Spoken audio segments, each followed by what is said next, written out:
चलो फिर पहले टॉपिक का नाम क्या है, कौन सा टॉपिक कर रहे थे, nature and purpose of business. ठीक है, तो अब हम स्टार्ट कर रहे हैं with the topic. Important topic है, काफ़ी ज़्यादा आपका आने के काफ़ी ज़्यादा चांसेस है ऑब्जेक्टिव्स ऑफ बिजनेस के। चैप्टर नंबर 1 जब आपका आएगा तो इससे काफ़ी सारी केस स्टडीज़ भी बनते हैं, केस स्टडीज़ भी हम लोग डिस्कस करेंगे जैसे ही चैप्टर खत्म होगा। चैप्टर खत्म हो जाए उसके बाद क्या डिस्कस करेंगे, केस स्टडीज़, एंड फिर चैप्टर नंबर 2 को स्टार्ट करेंगे। कुछ कुछ केस स्टडीज़ करवाऊंगा, कुछ आपको क्या दे दूंगा, होमवर्क में दे दूंगा। तो अभी अगर हम स्टार्ट करते हैं ऑब्जेक्टिव्स ऑफ बिजनेस, सबसे पहले हेडिंग्स के ऊपर फोकस करो, बहुत सिंपल है। सबसे पहले हेडिंग क्या लिखी हुई है आपको, प्रोडक्टिविटी। सबसे पहले हेडिंग क्या है, प्रोडक्टिविटी। दूसरी हेडिंग्स क्या है, इनोवेशन। तीसरी हेडिंग क्या है, market standing, creation of customer. ठीक है। चौथी हेडिंग्स क्या है, फिजिकल एंड फाइनेंशियल रिसोर्सेज चाहिए। फिर अर्निंग प्रॉफिट्स, प्रॉफिट्स अर्न करना है। एंड फिर अगर हम बात करते हैं next heading that is social responsibilities, social responsibility. ठीक है, तो ये सारी आपकी क्या है, बिजनेस की इंपॉर्टेंट ऑब्जेक्टिव्स ऑफ बिजनेस की मेन हेडिंग्स है। तो अगर हम स्टार्ट करते हैं सबसे पहले हेडिंग के साथ दैट इज प्रोडक्टिविटी, तो सारा ध्यान पहले इसके ऊपर फोकस करो, स्क्रीन पे क्या लिखा हुआ है, बिकॉज बुक के अंदर काफ़ी ज़्यादा लिखा हुआ है, तो जो मेन इंपॉर्टेंट पॉइंट्स है सिर्फ उसको लर्न कर लेना है ना, सारा तो लर्न हो भी नहीं सकता। प्रोडक्टिविटी में क्या लिखा है, it is use as a measure of efficiency. Every business enterprise must aim at greater productivity. Productivity का मतलब क्या होता है, एफिशिएंसी, मतलब कम टाइम के अंदर ज़्यादा से ज़्यादा काम करके देना, उसको क्या बोलते हैं, एफिशिएंसी। ठीक है, अगर मैं बोलूँ पर्सन इज एफिशिएंट, उसका मतलब क्या है कि ये 1 घंटे के अंदर 2 घंटे जितनी लर्निंग कर लेता है, उसको क्या बोलते हैं, एफिशिएंसी। ठीक है, every business enterprise must aim at greater productivity to ensure continue survival and growth. तो आपकी जो वो है प्रोडक्टिविटी कैसी होनी चाहिए, ज़्यादा।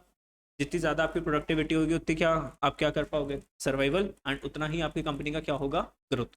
This objective can be achieve by reducing vestiges and making efficient use of machines and equipments. Vestiges को भी आपको क्या करना है, रिड्यूस करना है। वेस्टेजेस को भी आपको क्या करना है, रिड्यूस करना है। रिसोर्सेज को ज़्यादा वेस्ट नहीं करना।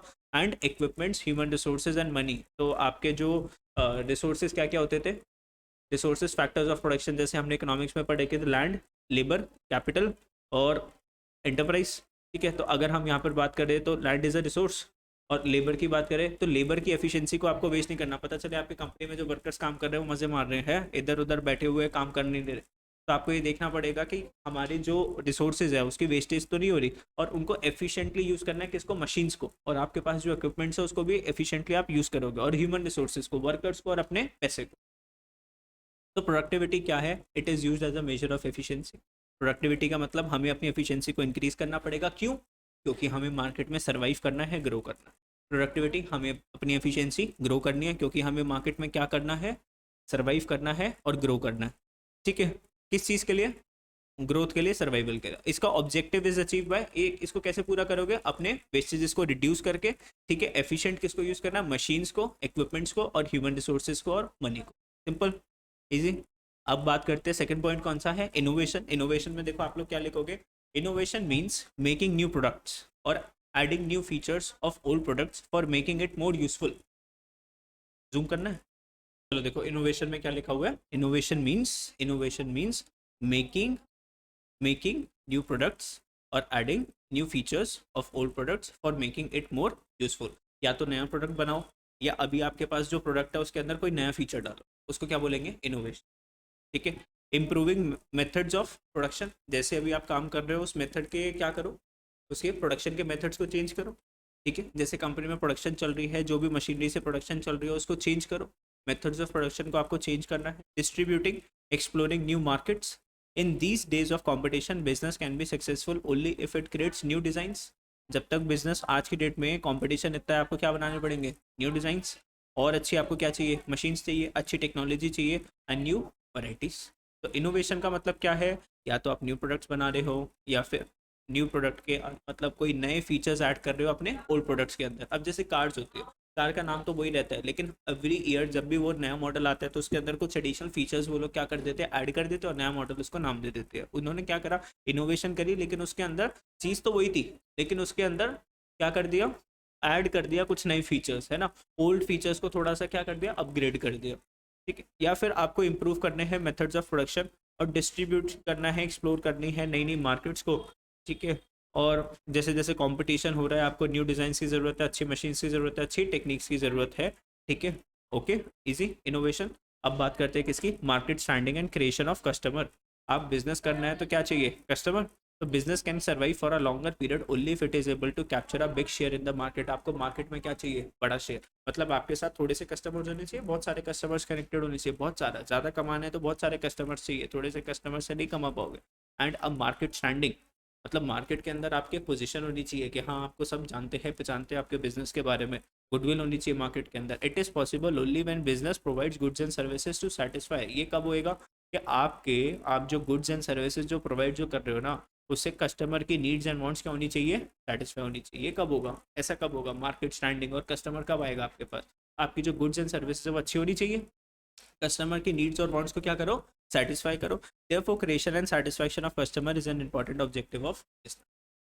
तो कस्टमर की सेटिस्फैक्शन को आपको क्या करना है? कस्टमर की वांट्स को आपको सेटिस्फाई करना है। This is the main objective of the business. Okay, तो पहला पॉइंट क्या था हमारा? First point was productivity. दूसरा पॉइंट था हमारा इनोवेशन। तो प्रोडक्टिविटी था, इनोवेशन था, फिर क्या था? Market standing. प्रोडक्टिविटी में क्या देखा था? हमें अपनी एफिशिएंसी को इंक्रीज करना है। क्यों इंक्रीज करना है? क्योंकि हमें सर सर्वाइव करना है और हमें अपनी कंपनी को ग्रो करना है।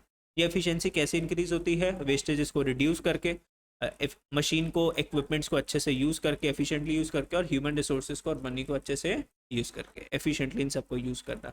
ओके, अब बात करते हैं next physical and financial resources की। अगर हम बात करें तो business require physical resources. Physical resources में क्या चाहिए बिजनेस को? तो प्लांट्स चाहिए, मशीन्स चाहिए, ऑफिस चाहिए, है ना, ऑफिस चाहिए, ये सारा हमें क्या चाहिए? एसेट्स चाहिए। फिजिकल रिसोर्स बोले तो एसेट। कोई भी आपको बिजनेस करना है आपको कुछ ना कुछ एसेट तो लगेगा ही लगेगा। तो physical resources are nothing but, अगर एसेट अकाउंट्स में आपने पढ़ा, that is funds to be able to produce and supply goods and services to the customer. तो आपको क्या चाहिए? ये सब चाहिए, और क्या चाहिए? फाइनेंशियल रिसोर्सेज भी तो चाहिए। ये तो चाहिए प्लांट्स और ये सब, और क्या चाहिए? पैसे, money, financial resources. Financial resources का मतलब है मनी, पैसा चाहिए, पैसा चाहिए। Funds to be able to produce, ताकि हम क्या प्रोड्यूस कर सके? गुड्स को और सर्विसेज को टू इट्स कस्टमर। अब रॉ मटेरियल लाने के लिए आपके पास पैसा होना चाहिए सबसे पहली बात। आप अगर कुछ बनाते हो, let suppose if you are manufacturing mobile phone, आप सोचते हो कि हम मोबाइल फोन मैन्युफैक्चर करें, मोबाइल फोन के लिए जो भी रॉ मटेरियल पहले लेकर आओगे, फिर आपके पास मशीन्स वगैरह होनी चाहिए, फिर उससे क्या बनाओगे? फ़ोन बनाओगे। They must aim at acquiring these resources according to the requirement and use them efficiently. तो अपने रिक्वायरमेंट के हिसाब से आपको इन चीज़ों को क्या करना है? डिमांड करना है, ठीक है, एंड यूज देम एफिशिएंटली। और कैसे यूज करना है? एफिशिएंटली। तो इसका मतलब क्या हो गया? प्रोडक्टिविटी। आपकी प्रोडक्टिविटी क्या होनी चाहिए? अच्छी होनी चाहिए बिजनेस के अंदर। एफिशिएंटली किस में पढ़ा था हमने? प्रोडक्टिविटी के अंदर। तो physical and financial resources, physical का मतलब एसेट्स और फाइनेंशियल रिसोर्सेज का मतलब मनी। फिर आपको क्या करना है? बिजनेस करना है किस चीज़ के लिए? For earning profits. Profit mean excess of income over the expenditure. Income कब होती है? जब आपने जो बिजनेस में खर्चा जो करा है, एक्सपेंडिचर, वो किससे ज़्यादा होना, वो किससे मतलब कम होना चाहिए? आपकी इनकम से। मतलब your income should be greater than expenditure. The foremost and prime objective of every businessman is to earn profit. अब businessman can not survive without earning profit. कोई भी बिजनेस सर्वाइव कर सकता है क्या अगर उसमें प्रॉफिट ना हो? बोलो, कब तक वो अपने घर से पैसे लगाता रहेगा? Not only for survival but it is also required for the growth and expansion of business.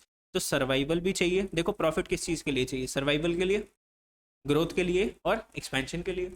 अगर बिजनेस के अंदर प्रॉफिट नहीं होगा तो बिजनेस सर्वाइव नहीं करेगा। कॉम्पिटिटर्स हमसे आगे जा रहे हैं, हम कॉम्पिटिशन से पीछे रह गए, फिर हमारे मोटिवेशन नहीं आती ना। जब तक हाथ में पैसे नहीं आएंगे, मोटिवेशन नहीं आएगा। क्या बोलते हो, सुबह से शाम तक काम करते रहते हैं, पैसे तो आते नहीं, उल्टा घर से और लेकर जाने पड़ते हैं पैसे, घर वाले और उल्टा सीधा बोलते हैं। तो आपको सर्वाइव करना है, ग्रोथ करना है और एक्सपेंशन करनी है। ठीक है, ये सब कैसे पॉसिबल हो पाएगा? Through profits. थोड़े से तो प्रॉफिट चाहिए हमें बिजनेस के अंदर। ठीक है, इनिशियल स्टेजेस के अंदर जब हम बिजनेस स्टार्ट करते हैं ना, तो हम क्या सोचते हैं कि हमारी जो कॉस्ट है ना, कॉस्ट कम से कम वो रिकवर हो जाए। मतलब हमारे घर से पैसा ना निकले। अगर 100 रुपये लग रहे हैं ना, तो कम से कम हम 100 रुपये तो कमा लें। मैं नहीं बोल रहा कि हम एक्स्ट्रा कमाएं। जितने पैसे लग रहे हैं, अगर 100 रुपये अगर हम घर से लगा रहे हैं, तो कम से कम 100 की तो क्या आनी चाहिए? अर्निंग आनी चाहिए। बिजनेस एकदम से तो ग्रो नहीं करता, इट टेक्स टाइम सर।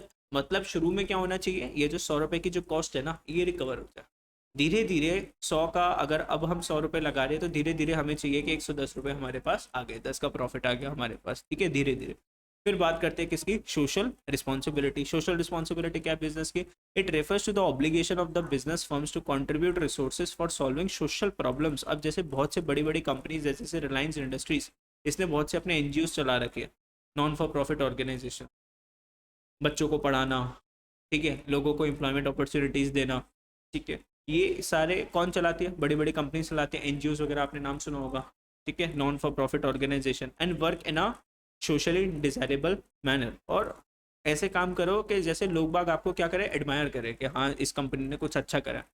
अभी जैसे अगर हम बात करें, कोविड आया था तो रिलायंस इंडस्ट्रीज ने क्या करा था, ऑक्सीजन की कमी थी, उसकी फैक्ट्रीज में जो भी ऑक्सीजन जो लगता था उसकी कंजम्पशन को खत्म करके सारा का सारा ऑक्सीजन किसको प्रोवाइड करा, ह्यूमंस के लिए। अपनी जो ऑक्सीजन की जो प्रोडक्शन थी उसको भी इन्होंने क्या कर दिया, दुगना तिगना, 3 टाइम्स 4 टाइम्स इन्होंने कर दिया था प्रोडक्शन को। और जिन जिन लोगों की जॉब चली गई थी उनको अपने पास रखा था, उनसे मास्क वगैरह बनवाए थे, करे थे, ठीक है। तो अल्टीमेटली इसने क्या करा था, एक तो लोगों को एम्प्लॉयमेंट दी, उनको फूड वगैरह दिया, ठीक है, और ऑक्सीजन वगैरह की जो सप्लाई थी वो दी। फिर जो पीएम केयर फंड बना था, पीएम केयर फंड बना था, याद करो सब जने पीएम केयर फंड में पैसे वैसे डालते थे, तो काफ़ी करोड़ों रुपए इन्होंने डाले थे पीएम केयर फंड्स के अंदर भी कोविड के टाइम। तो this is the social responsibility, this is social responsibility. लोग बाग भी खुश होते हैं कि चलो अगर हम कंपनी का प्रोडक्ट यूज़ कर रहे हैं तो कल कंपनी कल को इस कंट्री के लोगों के बारे में सोचती है, ठीक है। आगे चलो, तो ये सारे पॉइंट्स हमने क्या करे, फाइनली पढ़े। काफ़ी सारे पॉइंट्स थे, 1 2 3 4 5 6 पॉइंट्स हमने कवर अप करे। कौन कौन से,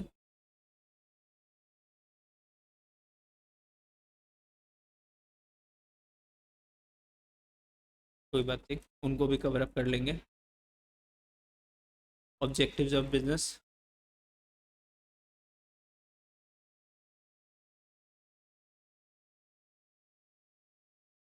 पहले 6 पॉइंट के ऊपर फोकस करो, 2 पॉइंट भी मैं करवा दूंगा बाकी के जो आपके एनसीईआरटी के हैं।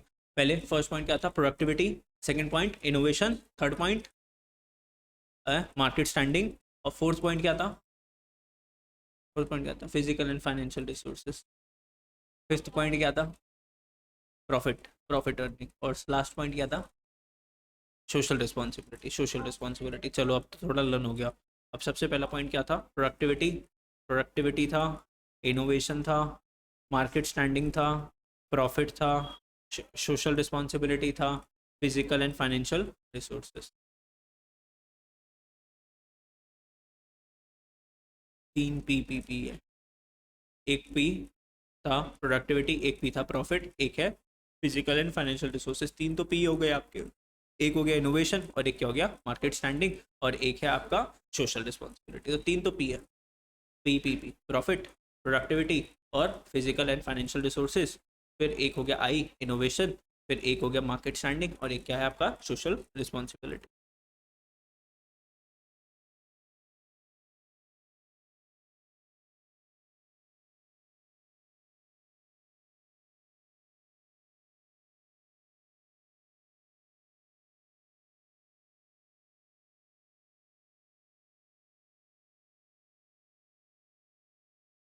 ठीक है, हेडिंग्स तो लर्न हुई, 6 हेडिंग्स तो लर्न हुई ना।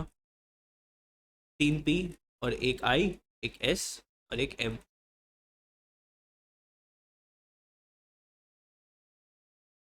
वो बन गई, 3 पी हो गया और एक हो गई आपकी सिम, ठीक है, 3 पीस की सिम। आगे ऑब्जेक्टिव,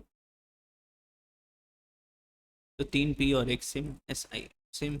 आगे चलते हैं, टॉपिक आता है हमारा नेक्स्ट, कौन सा, बिजनेस रिस्क। एक बार देखते हैं सब बिजनेस रिस्क क्या होता है।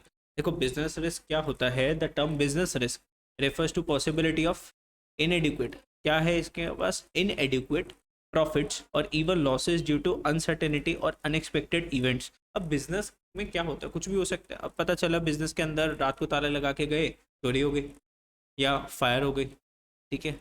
तो business risk refers to the possibility of inadequate profits और इवन लॉसेस ड्यू टू, किसके वजह से, रिस्क किसके, अनसर्टेनिटीज और अनएक्सपेक्टेड इवेंट्स। कुछ ऐसे इवेंट्स जो कि हमारे कंट्रोल में नहीं है, जैसे कि थेफ्ट, ठीक है, या फिर कोई फायर वगैरह कुछ हो गया, ऐसा कुछ हो गया, तो दीज आर बिजनेस रिस्क। ये सब क्या होते हैं हमारे बिजनेस रिस्क, मतलब which are not under our control, जो हमारे कंट्रोल के बाहर है। For example demand for a particular product में decline due to change in the tastes and preferences, लोगों का टेस्ट और प्रेफरेंस चेंज हो गया, ट्रेंड चेंज हो गया मार्केट के अंदर, मैं जो बनाता था आज वो नहीं बिकता, of the consumer due to the increase competition from other producers. तो लोगों का टेस्ट एंड प्रेफरेंस के अंदर चेंज आया तो मेरे प्रोडक्ट की एकदम से डिमांड क्या हो गई, खत्म हो गई। Business enterprises constantly face two types of risk, दो रिस्क होते हैं आपके पास, एक होता है स्पेक्यूलेटिव और एक होता है प्योर रिस्क। एक होता है स्पेक्यूलेटिव रिस्क और एक क्या होता है आपके पास, प्योर रिस्क। ठीक है, तो बिजनेस रिस्क क्या है, refers to the possibility of inadequate, तो ये इसको लर्न करना है, डिफाइन बिजनेस रिस्क डेफिनेशन आती है। Business risk refers to the possibility of inadequate profits, मतलब जो प्रॉफिट्स होने चाहिए थे वैसे प्रॉफिट नहीं हुए। इनएडिक्वेट का मतलब पूरे नहीं पड़े, कंपनी में जितने प्रॉफिट्स की जरूरत थी उतना प्रॉफिट नहीं हुआ। एडिक्वेट का मतलब क्या होता है, एडिक्वेट, एडिक्वेट जो एडिक्वेट का मतलब क्या होता है, एडिक्वेट, तो फिर इनएडिक्वेट का मतलब फिर पता चल जाएगा ना।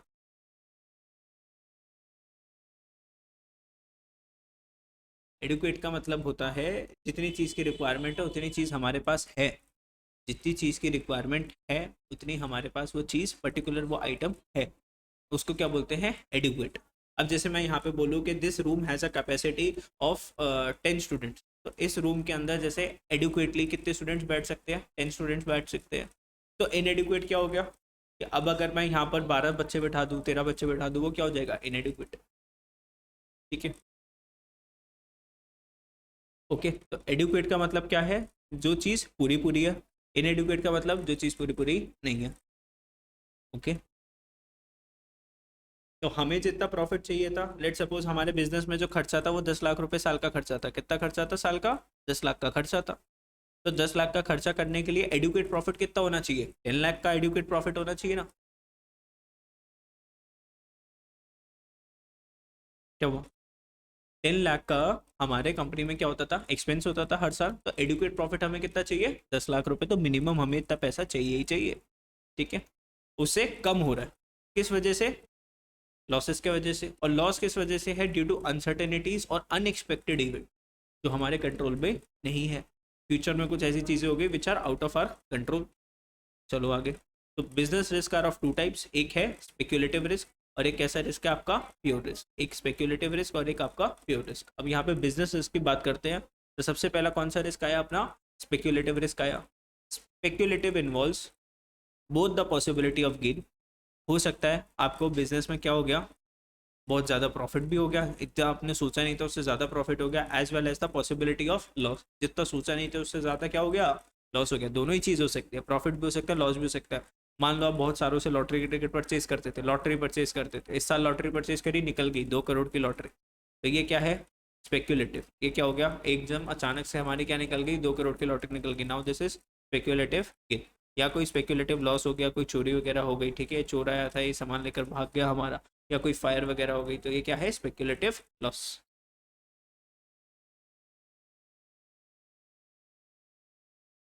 Speculative risk arises due to the changes in the market condition, including fluctuations in the demand and supply, changes in prices, or change in the fashion and tastes of the customer.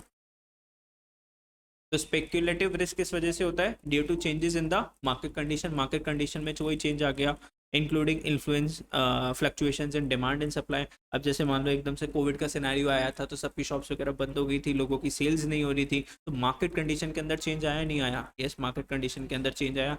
फिर उसके बाद जब सारी चीज़ें normal हुई तो online selling ज़्यादा होने लगी, लोग बाग मार्केट में कम जाते थे, including fluctuations in demand and supply में भी चेंज आ गए, पहले जो लोग ज़्यादा खर्चा करते थे अब कम खर्चा करते हैं, ठीक है, एकदम से मार्केट में डिमांड एंड सप्लाई की कमी हो गई। चेंजेस इन द प्राइस और changes in the fashion and taste of the consumer में भी क्या आ गया, चेंज आ गया। फिर बात करते हैं third point, favourable market condition क्या होती है, are likely to result in gain. Favourable market condition कैसी है जिससे हमें क्या होता है, गेन होता है। फेवरेबल मार्केट कंडीशन, मेरे बिजनेस के लिए कुछ फेवरेबल हुआ, मतलब कुछ ऐसा हुआ जिससे मेरे बिजनेस के अंदर गेन हुआ, प्रॉफिट हुआ मेरे बिजनेस के अंदर, उसको क्या बोलते हैं, फेवरेबल मार्केट कंडीशन। मतलब फेवरेबल का मतलब, फेवरेबल का मतलब जैसा मैंने चाहा था वैसा मुझे मिला, दैट इज फेवरेबल। ओके, जैसा हमने बिजनेस के बारे में सोचा था वैसा हमें हुआ। ठीक है, अब मैंने नेक्स्ट ईयर अगर मान लो सोचा कि मेरे को 200 बच्चों को पढ़ाना हो, 200 बच्चे आ गए तो दैट इज फेवरेबल। मैंने सोचा 200 बच्चों को पढ़ाऊंगा, आए सिर्फ 100 बच्चे, तो वो क्या है, अनफेवरेबल। तो favourable market conditions are likely to result in gain, whereas unfavourable ones में रिजल्ट इन लॉस। तो जो आपके फेवर में, जो हमारे फेवर में, जो हमारे हक में जो बोलता है तो फेवर, और अनफेवरेबल जो हमारे हक में नहीं बोल रहा, जो हमारे जिस हिसाब से हमने सोचा था उस हिसाब से नहीं हुआ। ठीक है, अब जैसे अभी तुम पेपर देने के लिए जाओगे तो जो तुम पढ़ के गए अगर वही आया तो इट इज़ फेवरेबल। सर जो हम पढ़ के गए थे वही आया, और जो पढ़ के गए थे वो नहीं आया। ठीक है, तो नहीं, जो पढ़ के नहीं गए थे वही आ गया, तो वो क्या हो गया, अनफेवरेबल। जो नहीं पढ़ के गए थे और वही पूछ लिया मैम ने, तुम्हें लग रहा था तो मैम पूछेंगे नहीं, वही पूछ लिया, दैट इज अनफेवरेबल। ठीक है, pure risk involves the possibility of loss और नो लॉस। प्योर रिस्क की अगर हम बात करें, या तो लॉस होगा या फिर लॉस होगा ही नहीं। अभी हम किसकी बात कर रहे हैं, प्योर रिस्क की। अभी हमने किसकी बात करी थी, स्पेक्युलेटिव रिस्क की बात करी थी। The chance of fire, theft और strike are example of pure risk. तो अब फायर की बात करें, चोरी की बात करें, तो ये किसके एग्जाम्पल हैं, प्योर रिस्क के। या तो चोरी होगी या फिर नहीं होगी। ऐसा तो नहीं ना, बहुत ही मतलब अगर चोरी तो मतलब चोरी, चाहे 10 रुपए की, चाहे 20 रुपए की, चाहे 100 रुपए की। देयर अकरेंस में रिजल्ट इन लॉस, इनकी वजह से लॉस होएगा। वेयर एज नॉन अकरेंस में explain absence of loss instead of gain. Non occurrence में explain absence of loss instead of gain. अगर इसके या चोरी वोरी नहीं हुई तो या तो हमारे बिजनेस में गेन हो सकता है या फिर लॉस भी। देखो सुनो तो सही, देखो चोरी होने से आपके बिजनेस के ऊपर क्या इम्पैक्ट पड़ेगा। ठीक है, स्टील चोरी हो गई, रॉबरी हो गई। अरे चोर क्या लेकर जाएगा, जो सामान जो पड़ा हुआ था स्टॉक वही तो लेकर जाएगा ना। वो स्टॉक क्या लेकर चला गया, लेकिन क्या आपके बिजनेस के कस्टमर्स वगैरह थोड़ी ना लेकर जा सकते हैं, वो उस चीज़ के ऊपर थोड़ी ना इम्पैक्ट पड़ता है। ठीक है,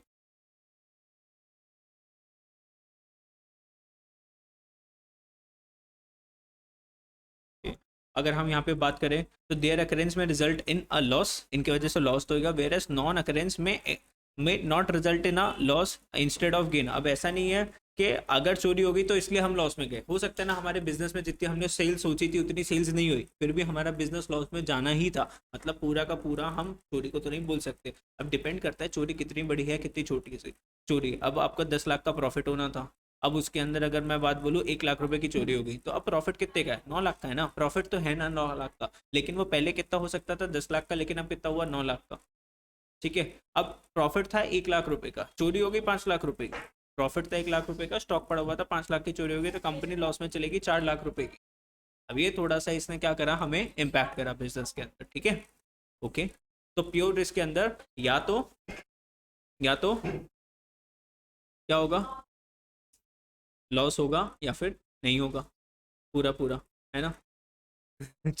प्योर रिस्क का पूरा मतलब यही नहीं है कि सिर्फ चोरी होगी। प्योर रिस्क का सिर्फ सीधा मतलब है फायर भी हो सकती है, चोरी भी हो सकती है, कुछ भी हो सकता है। या तो होगा या फिर नहीं होगा, या तो चांसेस है या चांसेस एकदम बिल्कुल भी नहीं है। और यहाँ पे स्पेक्यूलेटिव रिस्क की अगर हम बात करें तो इसके अंदर क्या है, पॉसिबिलिटी है, लग रहा है हमें कि गेन होगा। कभी ऐसा लगता है, हम ये बोलते हैं हमें ऐसा लग रहा है कि अगले साल हमारी दुकान में चोरी होगी, कभी हम ऐसे बोलते हैं, कभी ऐसे सोचते हैं नहीं, चोरी क्या है, अनएक्सपेक्टेड।